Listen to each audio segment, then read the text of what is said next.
Good morning. Okay, today I want to talk about triggers. This is a very important topic, especially when it comes to healing any kind of chronic illness, chronic pain, chronic fatigue, chronic conditions of any kind, and chronic illnesses. So, what are triggers? Triggers are basically an emotion that comes up in the present, brought up by a person, an event, a situation in the present that shine a spotlight on our inner wounds and old inner wounds and our past hurts and our past traumas. And that's how we know that we have past trauma and a deep trauma that needs to be healed, or a deep inner wound that needs to be healed. Because a lot of people think, like, how is healing my inner self or my inner wounds going to result in healing? And how do I even know how to dig all this stuff up from the past? And there's a lot of resistance to doing all this talk therapy and journaling and different inner work, healing methods, inner child work, whatever it is, because people just don't believe that, going back and reliving this past, re-traumatizing themselves, opening up all these things that happened to them years and years ago is going to fix what's going on today.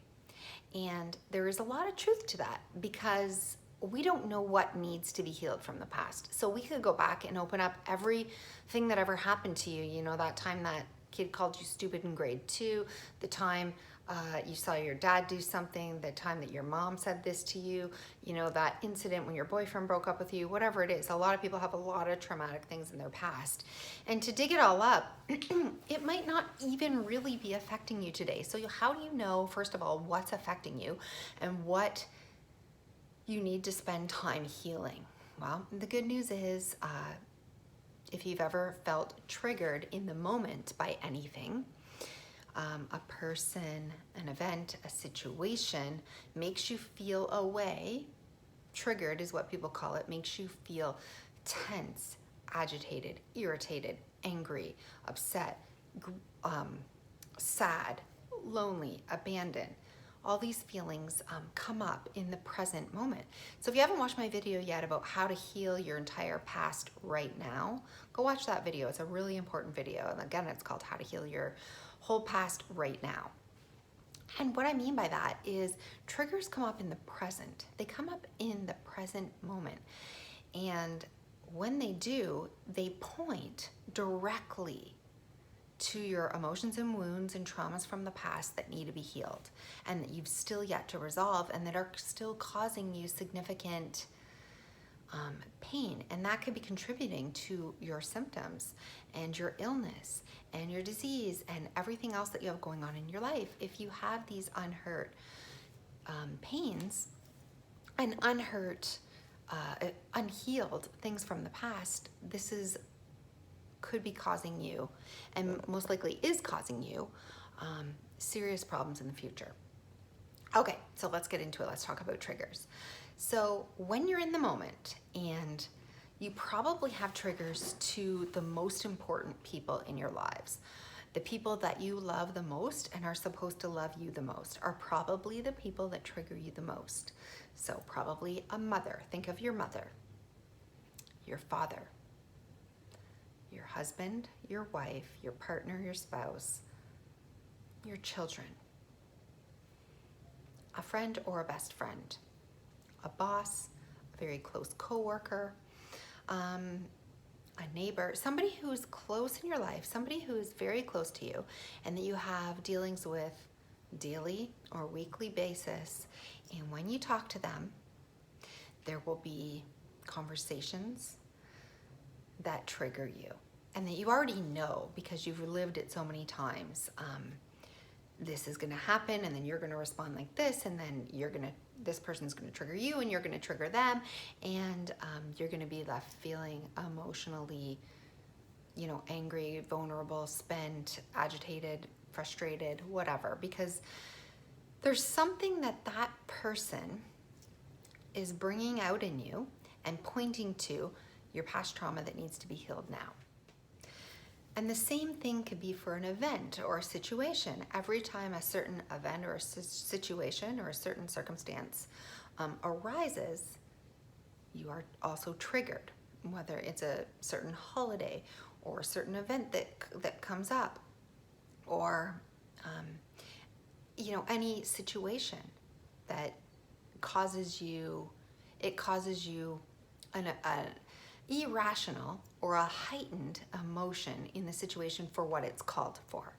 Okay, so that's how you know. Like if you're experiencing some sort of a heightened emotional state, a negative heightened emotional state in a moment that is really higher or more dramatic than really the situation calls for, right?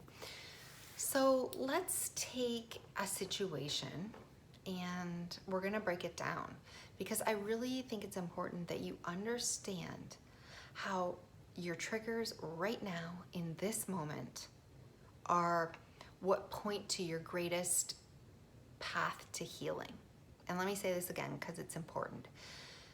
If you deal with your triggers in real time, the things in your life that are triggering your emotions, your negative heightened emotions, then you will heal your old traumas, your old wounds, and you can heal yourself.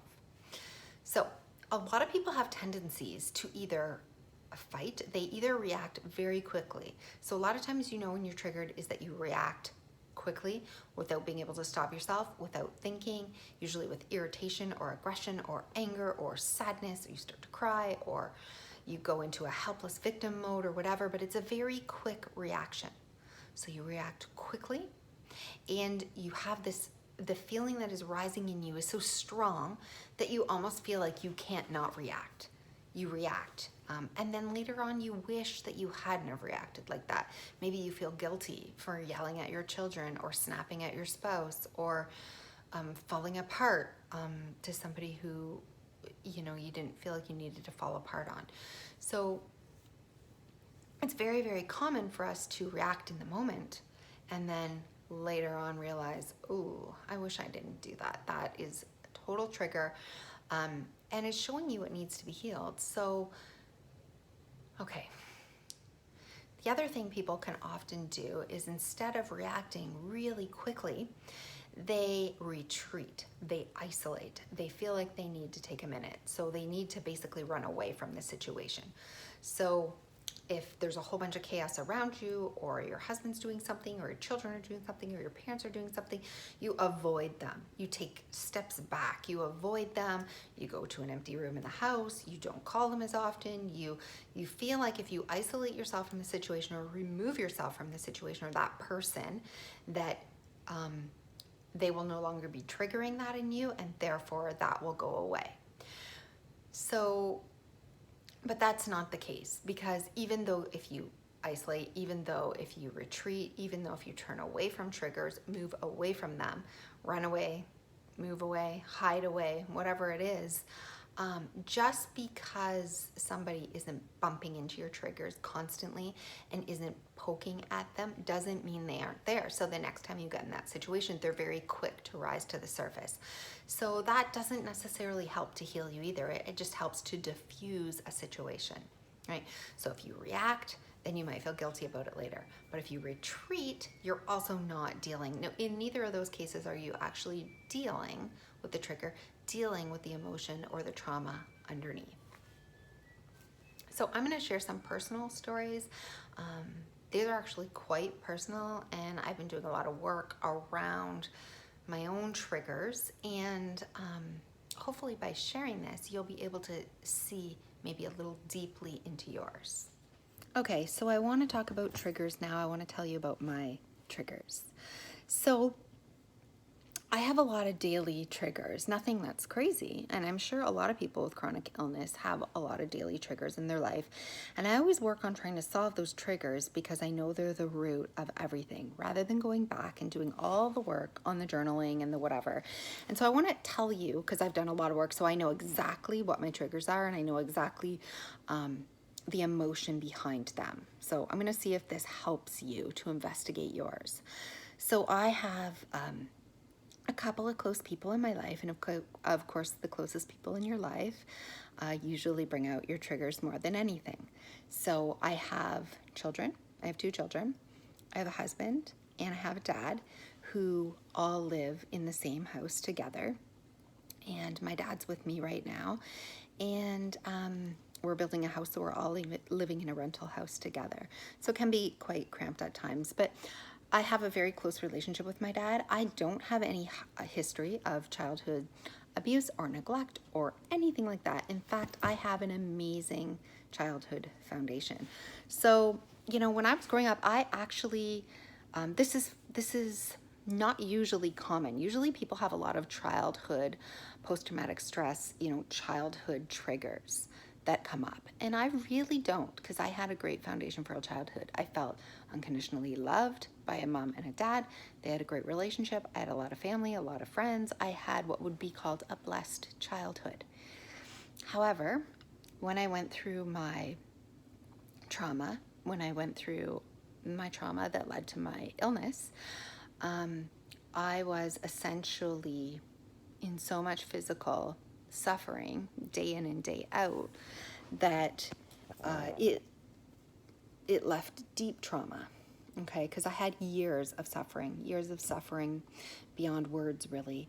And it was like being locked in a prison chamber. It was like being, you know, locked and tortured every day in your own body. It was just akin to some of the most gruesome, grueling, and heartbreaking symptoms, which I'm not going to go into here, but that essentially was post-traumatic stress. It's called, sorry, every time the mailman goes by, my dogs freak out. Anyways, so it's essentially what I had is called complex post-traumatic stress syndrome, so CPTSD. I'm just gonna get my dogs so they don't bark again. There's a lot of action outside.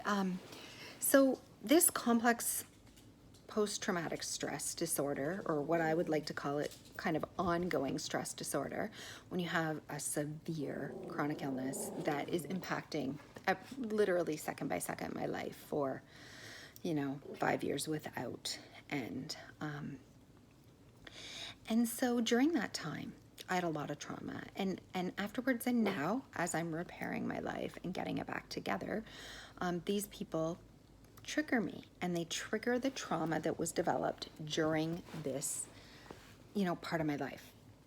So it isn't coming from years and years of my childhood. It's not coming from that. It's coming from the deep, you know, 5, 6, 7 years of my trauma and my illness, and that is embedded very, very deeply inside me. So it's like someone going off to war, or you know, being a prisoner of war, or going to a concentration camp, however you want to put that, and then coming back to the world. They have complex post-traumatic stress disorder, and these bring up deep triggers.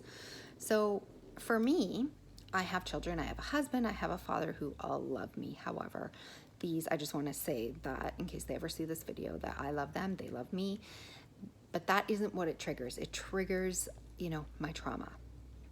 And you don't really know that at the time, and they don't know that at the time, because it seems like it's not triggering trauma, but it is. So let's just take my kids, for example. So I have a daughter and I have a son, and my daughter whines a lot. She's at that age where she likes to whine a lot for things that she wants, okay? And it can be very irritating. My son is developed some sort of anger issues. He's just a preteen, he's a tween, and when he doesn't get his own way, he kind of scrunches up his face and makes a little fist and breathes heavy and storms out of the room, and you know, and kind of gives this attitude.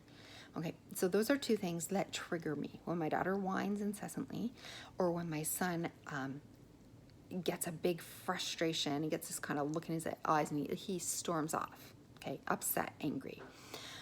Those trigger me more than is warranted, okay? And they bring up a deep discomfort, uncomfortable feeling in me.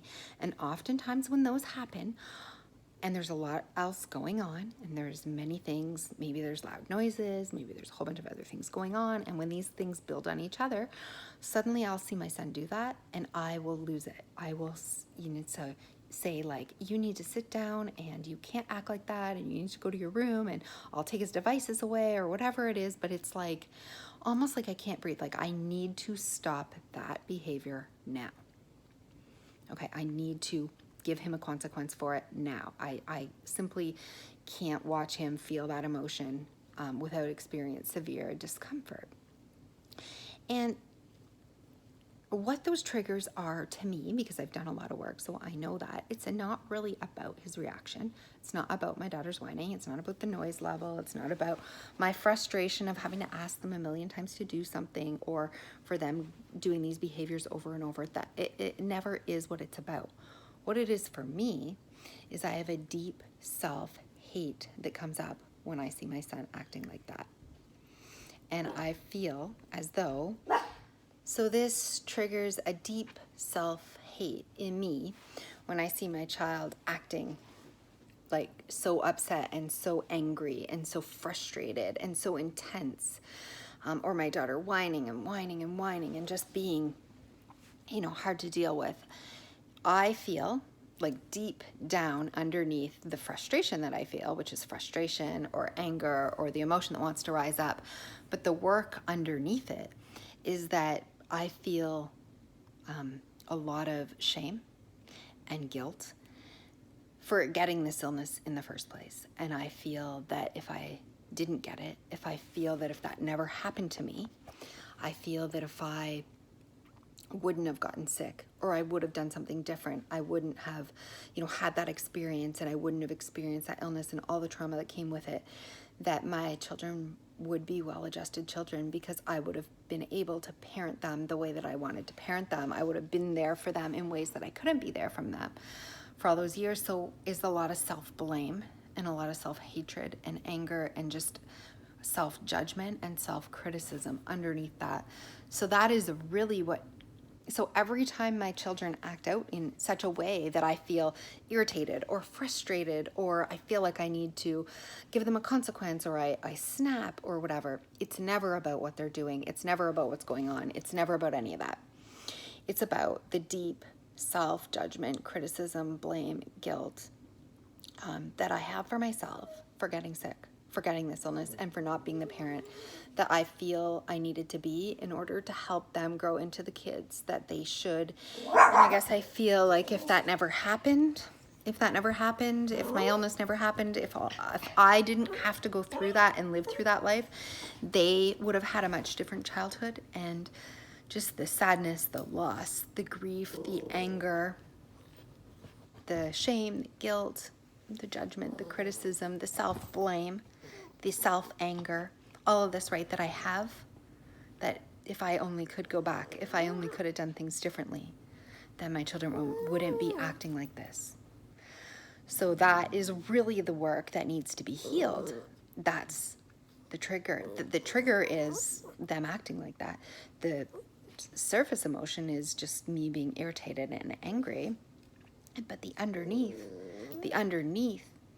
is pointing to what is still not healed inside me, right? That's a lot to heal, to let go of that, to give self-forgiveness, to allow that mistake to have been made. And for everybody, me, my husband, my children, were affected because of it. And so that is really the inner work that needs to be done in my case for my children. So when we talk about my husband, often me and my husband, because our relationship is more strained after going through this. And so when we get into an argument or a disagreement of any kind, or I say a comment or it frustrates him or whatever, he gets this kind of look in his eyes and it cuts through me. And the look, or he just kind of, his reaction when he's triggered by something that I've said or done is to just sort of isolate, right? To not talk any further about it. Or I get this look, and the look is sort of, it's just a cold look. It's a cold look. It's a distant look. It's not like anything that he's doing or saying. It's just I can feel him disconnecting from me and the closeness going away. And I feel that he's shutting off, closing down, shutting down. And it's that kind of cold look in his eyes, or that look. And that triggers me. Whenever he has that look, or whenever he just goes silent, I'm so triggered. And I feel so angry inside, or frustrated, but really the work underneath that is pointing. When I feel that way and I feel so upset that he has just given me that look or he's not talking. The work underneath it, the work in that case, is my real issues of abandonment. When I was going through my illness, when I went through what I went through, I was so alone. I felt so abandoned by everyone. I felt that no one could help me, no one could save me, no one could do anything for me, no matter how much I begged. And no matter how hard it was for me, he couldn't help me. And so even though he didn't leave me and he stayed with me through it, I still felt abandoned, right? This deep sense of abandonment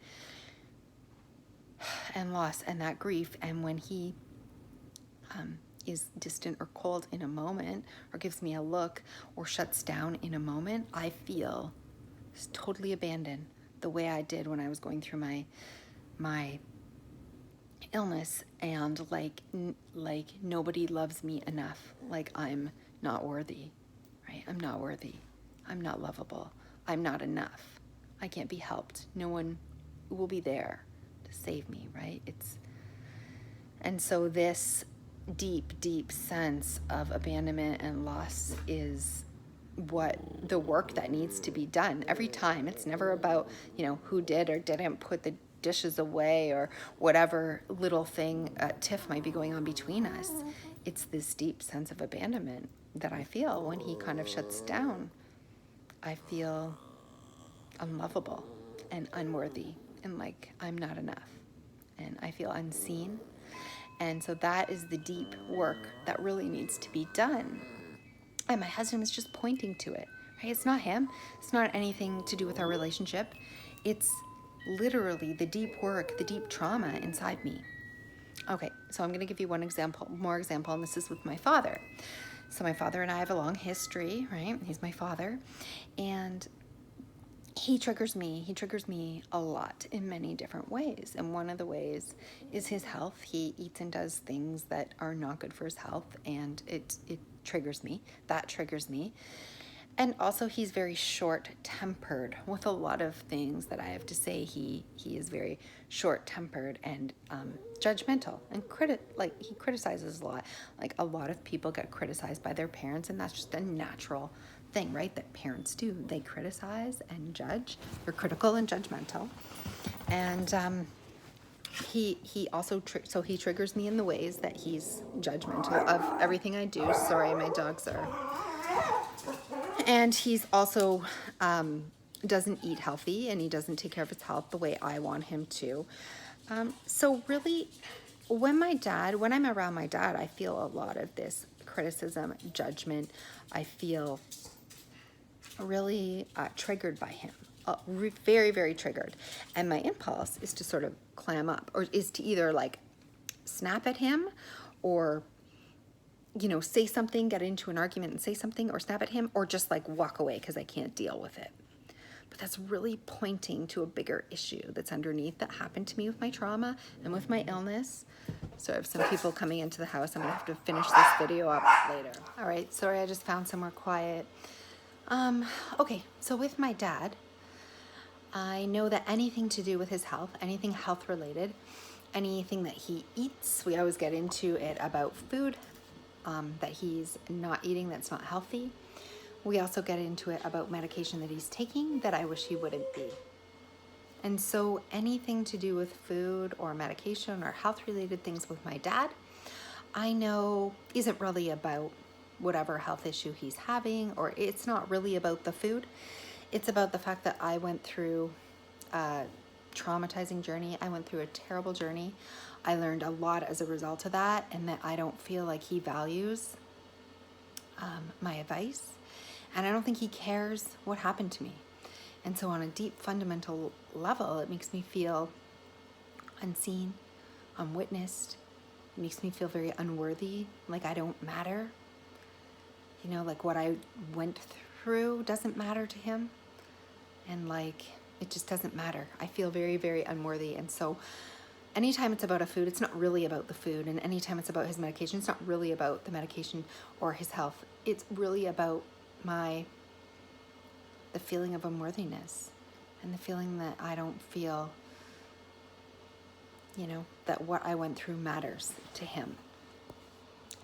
And when he triggers me in other areas, like when he's just critical and judgmental, or when we get into it on anything, just any other little nitpicky thing, and I feel his criticism or his judgment, the thing that's really bothering me, the wound underneath it, is that, my mom hasn't been here for 10 years, and I really felt unconditionally loved by her and by him when she was alive.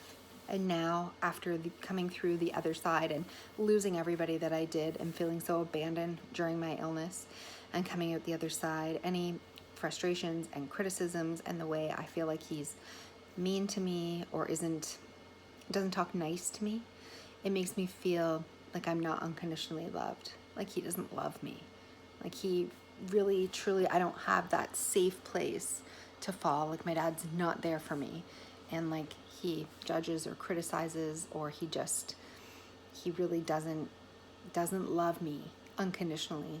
And I always had this feeling of unconditional love growing up from my mom and my dad, and now that my mom's not here, I feel broken and I feel almost orphaned. And because my dad isn't the same person anymore, that my mom's not here, he's different, and things bother him a lot more. And after everything I've been through, it's bothered him and changed him, and he's very short with me, critical and judgmental, but it makes me feel unloved and very unsafe.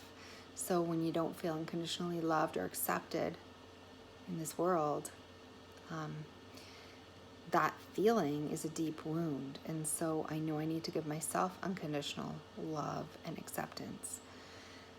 Okay, so as you can see, I went through the closest people in my life. I shared with you about my children, my husband, and my dad, and how I'm triggered. I'm triggered to sadness, or I'm triggered to frustration, or I'm triggered to anger. And really, that's not the emotion, and that's not the wound underneath. The wound underneath is so deep, right? It runs so deep from the years of this illness and the trauma and everything it stole from me and everything I lost. The deep, deep feelings of abandonment and unworthiness and unloved and uncared for, unseen, unheard, right? Guilt, shame. It's all these deep, deep, deep wounds within me that need to be healed. And they really have nothing to do with my dad, my husband, or my children. They have everything to do with mending that within myself and giving those things that I need to myself. And so this video explained it. I'm going to be doing a part 2 and 3 and 4 on triggers. I think triggers are so important, but first, this video was about identifying your triggers, identifying what your triggers are, becoming aware of them, and then really doing the work, the journal work, the sitting in meditation, thinking through what is it really? What's underneath it? What's the deep wound underneath this trigger that you don't want to feel? That is so terrible to feel? What brings you back to that moment and that experience and that wound, right? The original wound, the deep trauma, and how is that still replaying in your life? And these daily triggers are just pointing to it. Like, this is not healed yet. This is not healed yet, right? No matter how much work you can do around it, you wouldn't be triggered by those little things if you didn't have the deeper wound, the deeper trauma that still needed to be healed. So I hope after watching this long video, it's given you some insight into identifying your triggers and breaking them down and trying to look for the deeper wound and trauma underneath them. That is really where the healing work needs to happen. So really, you have to do a lot of work around this. You need to get a paper and a pen. You need to meditate. You need to journal. You really need to, this is, years of my work condensed into one video, but you really have to find out like what is happening underneath. So I hope this video has been helpful, and I will see you in the next video about triggers and how we can overcome them and how we can use them to heal ourselves, right? Heal our hearts, heal our own old wounds, heal our traumas, and heal our bodies, heal our minds, heal ourselves. So I hope it's been helpful. I'll see you in the next one.